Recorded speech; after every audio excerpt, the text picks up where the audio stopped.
يا أيها الذين آمنوا اتقوا الله حق تقاته ولا تموتن إلا وأنتم مسلمون. Bagaimana menanggapi orang-orang yang mengatakan, kenapa sih kalau sudah yakin keluar dari jokam masih saja mau bahas lukam, atau kalau bahasa mereka masih ngerecoki jokam, gitu ya, masih ngerecoki jokam. Kenapa? Apa karena sakit hati? Apa karena nggak bisa lupa sama jokam? Kenapa? Saudara sekalian, kenapa sih kita masih terus membahas kesesatan-sesatannya jokam, atau membantah atau meluruskan syubhat-syubhat yang mereka sebarkan?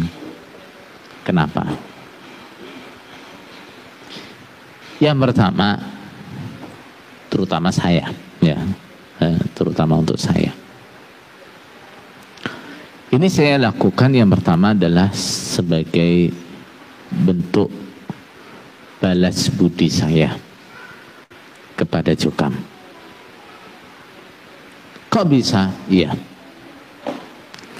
Saya, terutama yang paling mencolok adalah bisa belajar ke Mekah sampai 10 tahun lamanya. Itu yang biayai jokam. Begitu ya. Nah, maka sebagai bentuk balas budi saya, rasa terima kasih saya kepada jokam, ketika saya melihat, mengetahui bahwa orang-orang yang selama ini membiayai saya belajar itu ternyata dalam kesesatan yang membahayakan, memeluk akidah yang membahayakan, mengerjakan bid'ah-bid'ah yang membahayakan. Saya merasa apa? Saya merasa kasihan. Ya, saya merasa kasihan. Saya harus balas budi mereka dengan cara apa? Mengingatkan mereka bahwa yang kalian lakukan itu salah, yang kalian yakini itu salah, membahayakan kalian. Itu yang pertama. Yang kedua, untuk saya misalnya, ini adalah bagian dari bentuk tanggung jawab saya. Ya, bentuk tanggung jawab saya. Dulu saya adalah salah satu orang yang bertugas sebagai pendoktrin. Ya enggak? Nah, saya jadi guru pondok bertahun-tahun, jadi mubalek bertahun-tahun. Apa yang saya sampaikan semua adalah doktrin-doktrin, akidah-akidah yang salah yang diajarkan dalam jokam. Sehingga saya merasa bertanggung jawab, ya, untuk meralat, untuk meralat apa yang sudah saya sampaikan dulu. Ya, saya juga merasa bertanggung jawab sebisa saya. Ya, saya mengingatkan orang-orang yang dulu pernah saya ajari dengan ajaran-ajarannya jokam, karena saya dulu merasa itu yang benar, yakin itu yang benar, juga saya ajarkan kepada mereka. Yang ketiga, ini bagian dari taubat saya. Bagian dari taubat saya. Taubat saya Nah, yang sudah bisa dikatakan menyesatkan orang banyak ketika saya di dalam cukam.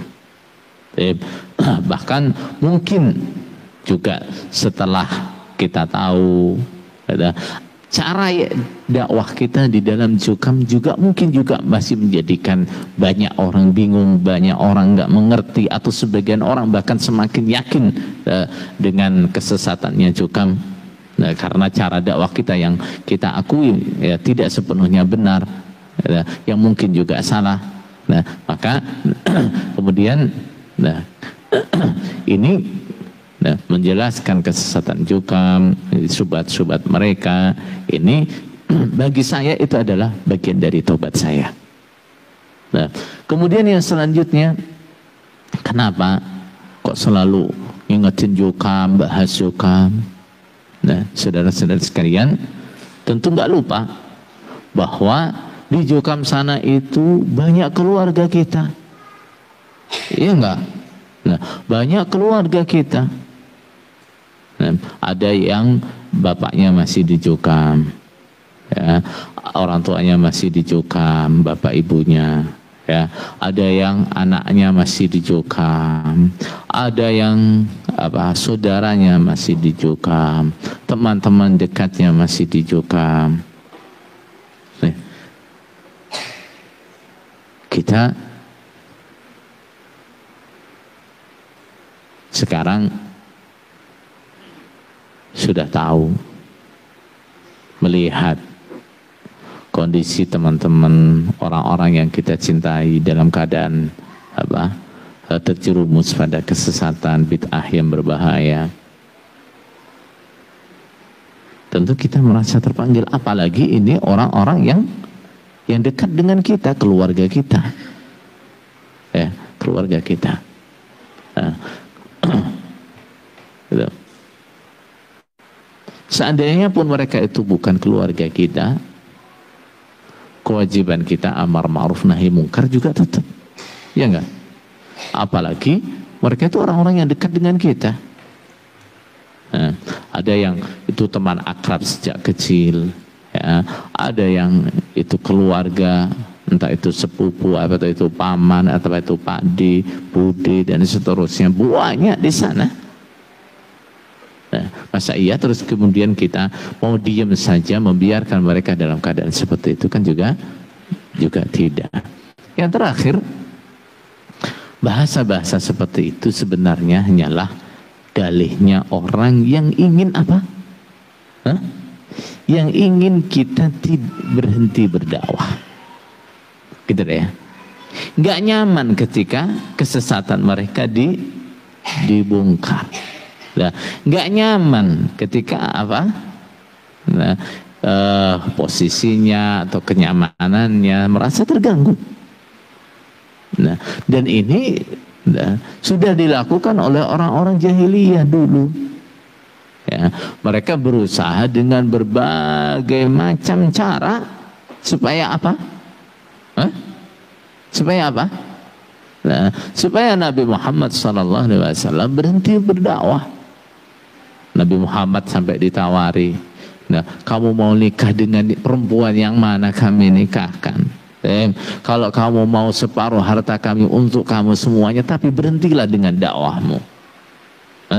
Waddu law tudhinu fayudhinun. Nah, mereka ingin kamu lunak kepada mereka, artinya tidak lagi mendakwahi mereka. Nah, sebagai kompensasinya mereka tidak akan lagi memusuhi kamu.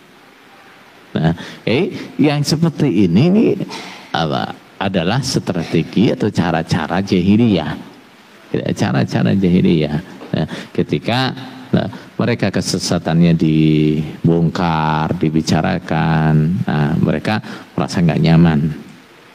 Merasa nggak nyaman. Bahkan kadang-kadang mereka bilang itu fitnah, mereka bilang itu menjelek-jelekkan dan seterusnya. Padahal yang mereka lakukan di tempat mereka sana lebih parah.